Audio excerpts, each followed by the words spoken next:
I'm Jordan Legan, and this is Summary Judgment, our weekly digest of what the nation's critics are saying about some of this weekend's new movie releases. And as summer slips away, an odd little collection of films stumble into the multiplexes.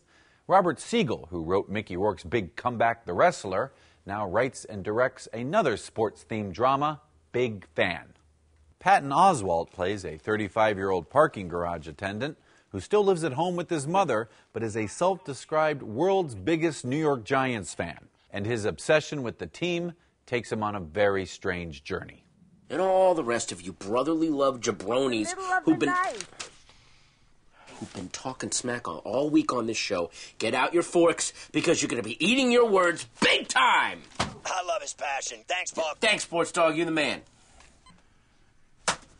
Do you mind? Yes, I do. I'm trying to sleep. Hey, I'm off, okay? You try sleeping with that racket. I'm off.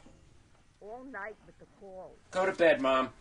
Overall, the critics say, touchdown!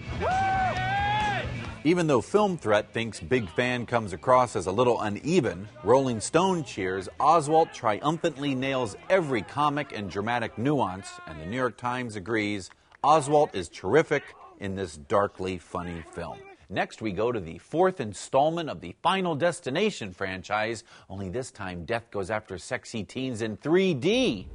Now, you know the franchise might be getting a bit tired when it's death by, I kid you not, escalator, and even more terrifying, death by car wash.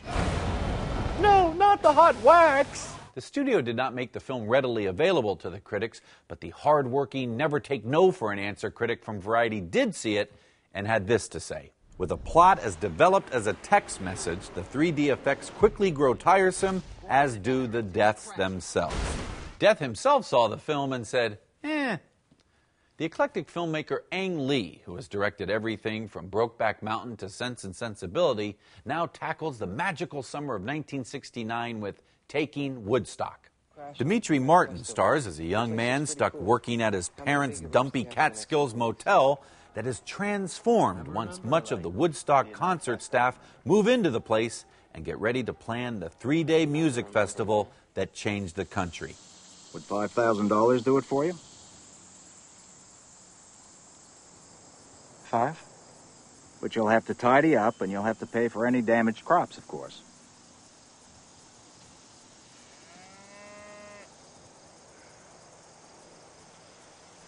Sure, Max. That sounds fine.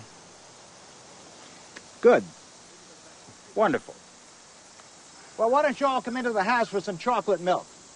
Most of the critics found it groovy, but a few try and harsh their mellow. You gave them the hash brownies? The Miami Herald grumbles, awfully amiable and dull. But Entertainment Weekly roars, Lee captures the fractious, joyful, monstrously evolving mass it all was. And the St. Louis Post-Dispatch agrees, adding, the film has a heart that's solid gold, and the sympathetic spirit extends the generous message of the hippie era like a pass joint. That's true, man. The whole point of a communal joint is to share it. Now, come on, Yeager, you've had it long enough, man. Don't be uncool, man. It's a bummer, please. Hey, and I think the guy by the porta potty's a narc, man.